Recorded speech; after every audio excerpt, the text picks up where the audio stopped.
It's the Ross Tucker Football Podcast. Oh, yeah, it is. But it's not just any Ross Tucker Football Podcast. It is a teaching tutorial Thursday with Professor Greg Cosell of NFL Films University. Cannot wait to dive into the preseason week 1 video, especially with the rookies, especially with the rookie quarterbacks, with the civilian GOAT. Week 2 of the preseason actually starts tonight with the Seahawks playing, which is interesting. And I should mention, this is our last show of the week. Only a couple weeks left, though. Only a couple weeks left. Then we are 5 days a week. Tell everybody you know. Listen, all you need to do is watch or listen the Ross Tucker Football Podcast. It's 30 minutes or less, and he lets you know from a player's perspective everything going on in the NFL, and has, I'd like to think, a measured, reasonable perspective and tremendous guests. A lot of good feedback on Joe Pompliano yesterday, which is pretty awesome. I appreciate that. Always good feedback with Greg Cosell.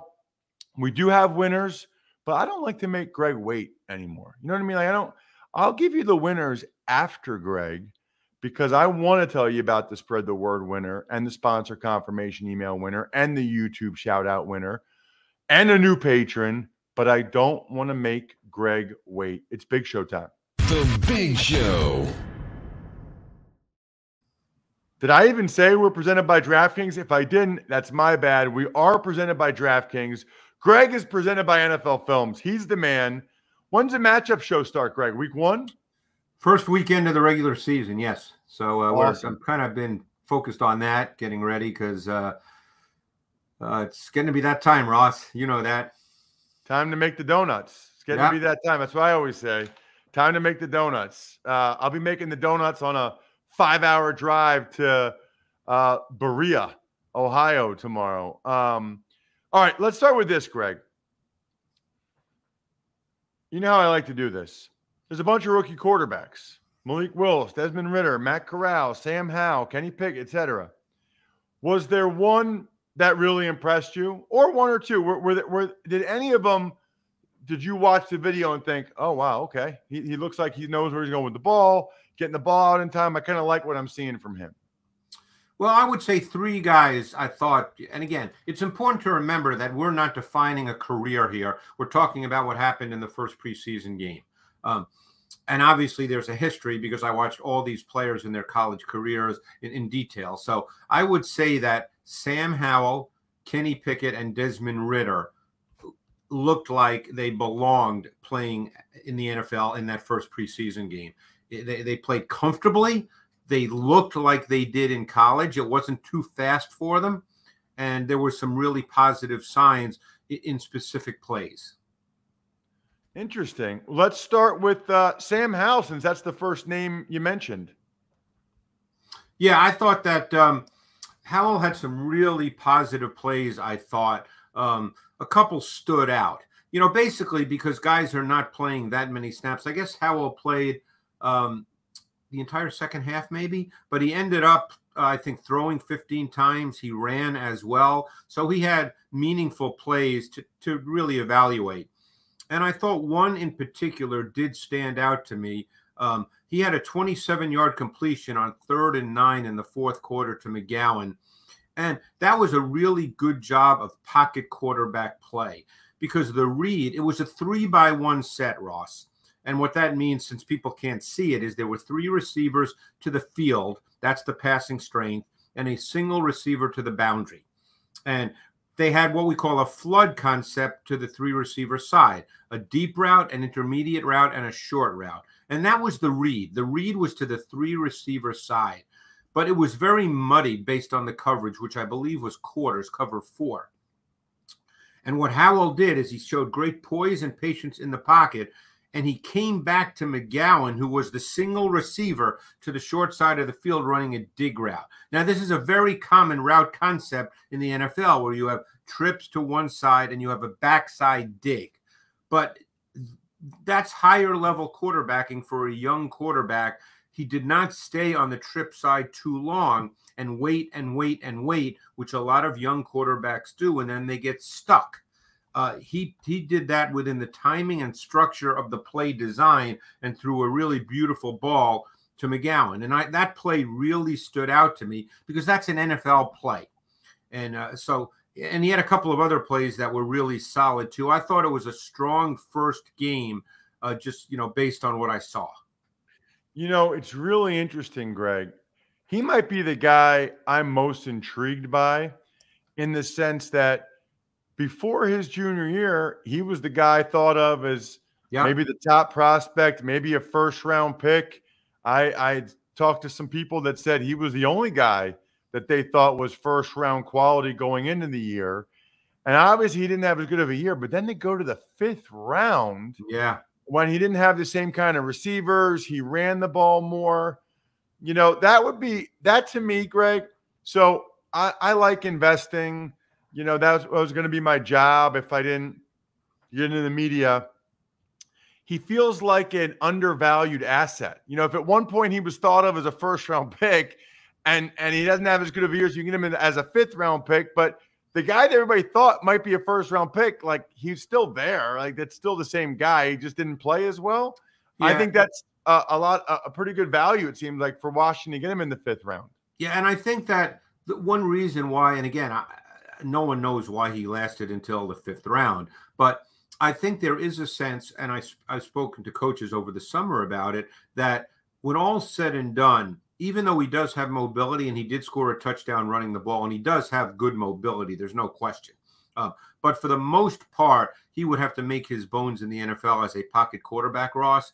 And I think there's a sense when you look back in history, and this is what teams do. They do this kind of research, as you well know. There's not a lot of 6-foot, high-quality starting quarterbacks who played in the league. You can't just throw out Drew Brees. He's clearly an exception, and he'll be a first-ballot Hall of Famer. There's just not a lot of those guys. So I think people say, hey, look, we might like Sam Howell. We might like his traits. We might think he does have some kind of future. But when all's said and done, history tells us there's just not a lot of higher-level 6-foot starting quarterbacks. And I'm not taking guys that are like Vic and Russell Wilson are crazy athletes. Yeah, exactly. What about Kenny Pickett? Because it looked to me like he did some good things. He's one of the 3 guys you mentioned that looked like they belonged. What did you see from Kenny? And I was not surprised by that because I really liked Pickett's college tape his last year at Pitt. To me, he just has the look and feel of an NFL quarterback. He's strong in the pocket. He's decisive with his reads and throws. His ball placement is consistently precise. He's got second reaction movement ability. Now, there are times, and this showed up at Pitt as well, where he broke down too early in the pocket and left, and he did that a snap or two in the first preseason game. I think that's something he'll have to work through. But to me, when you watch him play, and this is an interpretation as opposed to an X and O statement, but I think that you see a mental and physical toughness to his game. I think he's one of those guys that to me just looks like he belongs. Now, he made a couple of good throws. The thing that stood out most was how rhythmic he was. I wouldn't say he made a lot of hard throws, but he just knew where to go immediately. The ball came out. There was a timing and rhythmic feel to the way in which he played.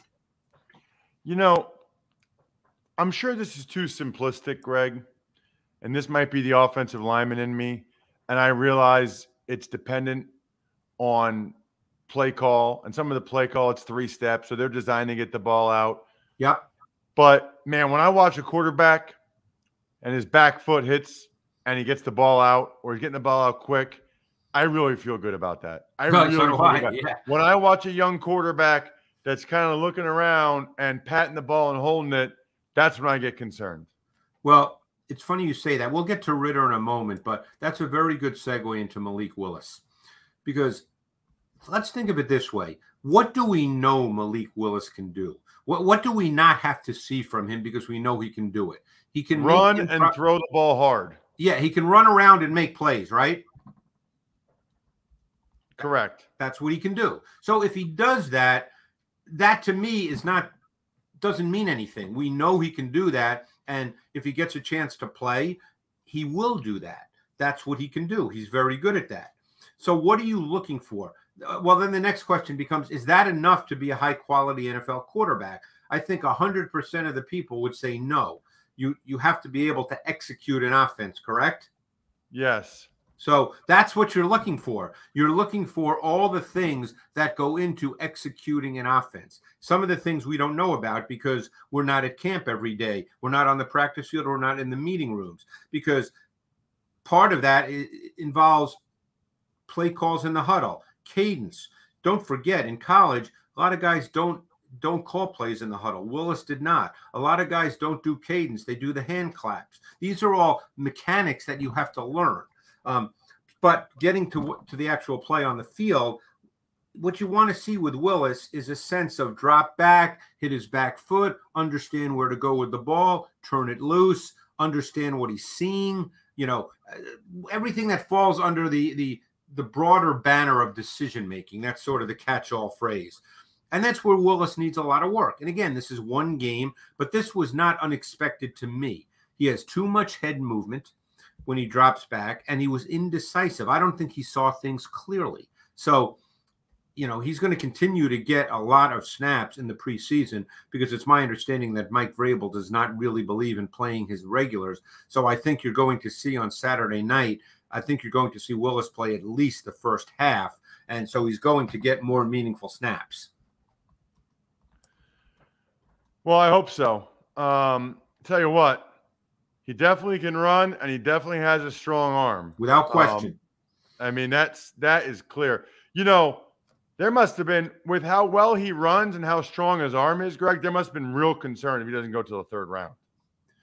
Correct. Because, a lot of people were talking about all those traits. And again, traits are a relative term, and it's how you value specific traits. I think that the ability to run and be improvisational and the ability just to throw it hard, for most quarterback coaches in the league, would not be considered high-level traits relative to playing the position consistently, snap after snap after snap. So Willis fell into that category where on social media, the media, others would say, boy, he's a high-level traits guy. Well, then you have to define what traits you deem to be truly essential to play at a high level at the quarterback position in the league. And I think there's subtleties and nuance to those traits that Willis has to work through, and it will take some time. Greg, let's get to Desmond Ridder. Yeah. He's the third of the three rookie quarterbacks that you felt like looked comfortable, looked like he belonged.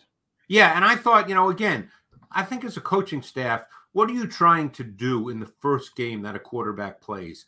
You want to get him comfortable so he has some success, right, Ross? You don't want to, even if it's simple stuff, you don't want the quarterback to come out going, with a 6 for 15 performance and feeling like, oh my God, what, I just didn't know what was going on out there. And I thought the Falcons coaching staff under Arthur Smith did a great job giving Ridder kind of route concepts that are pretty basic. We see all the time in the league. One called dagger, which has a vertical and a dig underneath it. Curl flat kind of concepts, which everybody has. These are defined reads and throws. And I thought Ridder did a really nice job of understanding where to go with the ball. They gave him some shotgun play action concepts that he's comfortable with because he ran those in college. They gave him some play action boot, things that he knows how to do and were not different for him. We know he has second reaction movement ability. He can do that. So I thought, again, he looked comfortable. And one thing I did notice, not on every throw, but it's evident to me, Ross, that they are working with him to speed up his delivery a little bit. Now, again, you won't see it on every throw because that's a work in progress, but there were throws where his delivery was a little tighter and more compact than it was on his college tape, with a little bit less range of motion. Now, they're going to keep working on that. Once the game happens at full speed, if he were to get to play, obviously you revert back to what you're used to at times. So that's an ongoing process. What about Matt Corral? That's the one guy that we haven't talked about, Greg. Yeah, and he was the one guy where everything was way too fast for him. It was. I don't want to say he's not ready because I don't know what's in his head, and but the tape told you that everything was just happening a little too fast for him, and he was not really comfortable. He was just trying to get the ball somewhere, and he missed some easy throws. Look, I don't think he's in the running at all to be their starting quarterback in Carolina. In fact, I think it'll end up being Baker Mayfield. But Corral just he needs work, and in an ideal world, he wouldn't see a snap this year. Any other rookies stand out to you? Non-quarterbacks, Greg. Obviously, two that jumped out to me just watching some of the highlights were George Pickens of the Steelers, and I was tweeting all over about Greg. You had a clip from March where you said you thought he was a better prospect than Drake London. You had a clip from June where you said you thought he was the best receiver in the draft. I was reposting those on over the weekend as everybody was going Pickens crazy. Yeah, it's one preseason game, obviously, but we have heard that he's done very well in camp. I thought based purely on tape. We know that he had some personal issues, off the field issues, whatever they were. I don't get into those things, so I don't know. But I thought based purely on tape study, I thought he was the number one receiving prospect in this draft class. We'll see if that plays out. I think he's in a really good spot in Pittsburgh with Mike Tomlin. I think Mike Tomlin is really, really good with players that may be troublesome. Again, I don't want to paint Pickens with a brush that I don't know about, but I think Mike Tomlin's really good with that. And I just think Pickens is a high-level talent. To me, again, this is based purely on tape. I didn't think there was a big comparison between George Pickens and Drake London. I thought Pickens was clearly a better prospect than Drake London. So the only thing I would say about that is this. We don't know the off-the-field stuff. Like I saw when he was in college, he squirted Guarantano, the Tennessee quarterback, when he came over. Like I've seen some of the immature stuff he's done. But Greg, seeing how big and fast he is and like him as a blocker, some of the catches he made. Now, I know he also was coming off of an injury, so that might be part of it too. But the immaturity stuff must have been pretty concerning, like for some of the guys that get drafted ahead of him that did. I mean, he's a monster. Yeah, he's kind of built a little like AJ Green in terms of his height and his weight. He's clearly physical. He's clearly competitive. Again, we don't know the off the field, and you could well be right. Maybe there were major red flags. But to me, it does say something about the kid that he came back for the last 4 games, I believe it was, in Georgia's season. He knew he was going to come out, I'm sure, and he didn't need to do that. Now, again, I don't know where he would have been drafted if he didn't do that, but he didn't need to do that. And he did. He came back to play and had some big catches down the stretch for Georgia, including one, I believe, in the national championship game. So, obviously the kid's competitive. We've seen that with the fact that he's willing to block. Oh, I love that. As an offensive lineman, I love that. All right, Greg, I'm going to let you talk about one more player.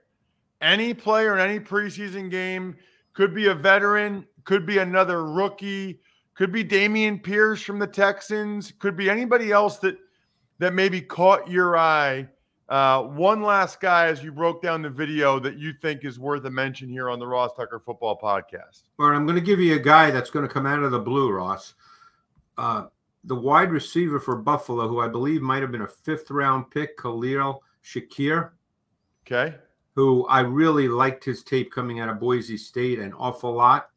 And he really showed up in this first preseason game. And it was not unexpected to me. He's just in a tough spot because they basically have Diggs, Gabriel Davis, Jamison Crowder, Isaiah McKenzie. Obviously, the 5th receiver is probably up for grabs. But I just think Shakir, to me, I know Sky Moore, who was a 2nd-round pick, has gotten a ton of press, and he may do very well.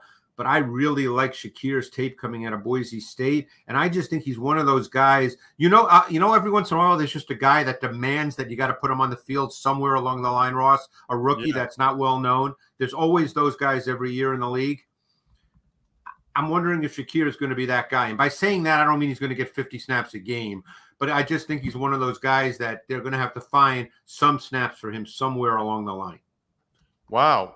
And you saw that in the first preseason game. Well, I saw it on his tape at Boise State as well. This was, watching him in the first preseason game wasn't the first time I saw him or evaluated him, but I thought the first preseason game showed a lot of what his tape at Boise looked like.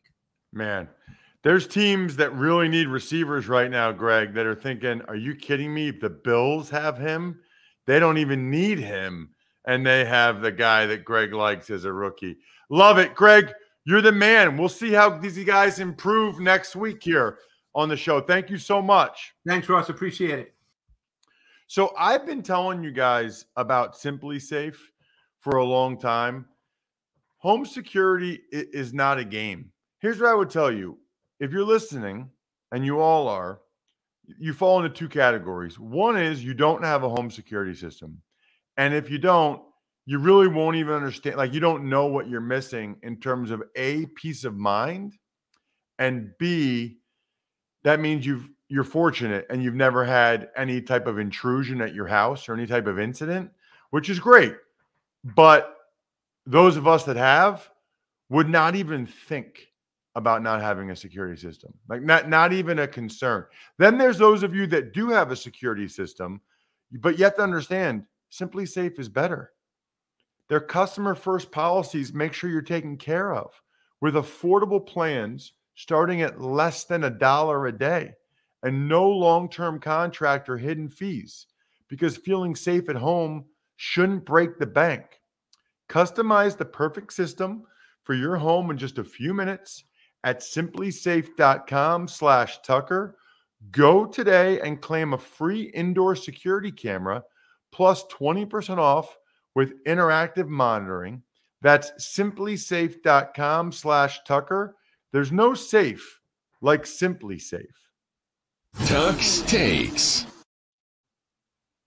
You know who got some security? Yeah, Brad, I love that. I love when you have a good segue like that. Let me guess, Derwin James. 4 years, $76.4 million extension with the Chargers. Is that an upside down like Coca-Cola shirt you're wearing? What is that? No, it's a Coca-Cola shirt. I think it's written in Hebrew. Oh, God, okay. Because I could tell it was Coca-Cola, but it looked like it was like upside down.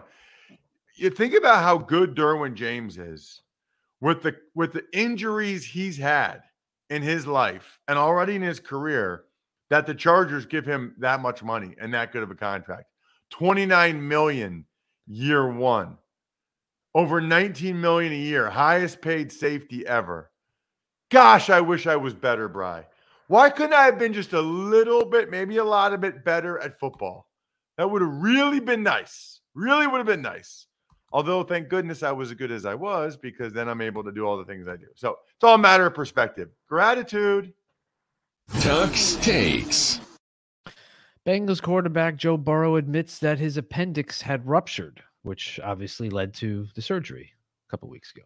That doesn't sound good. I mean, I know people with appendicitis, you have to get your appendix removed, but it's bad if it ruptures, right? I don't know. Maybe we'll get Dr. Chow on. Doesn't sound real good. Tuck's Takes. The NFL and NFLPA settlement negotiations regarding Deshaun Watson are heating up. What's coming up there? Well, it's been a couple weeks now since the appeal was sent to this Peter C. Harvey, who clearly doesn't want to actually rule on it and has clearly been told by the NFL, don't rule on it until we tell you to, because the NFL doesn't want there to be a lawsuit. They don't want it to have to go into the court system. So they're trying to get a settlement with the NFLPA on Deshaun Watson. My guess is 10 games. You heard it here first.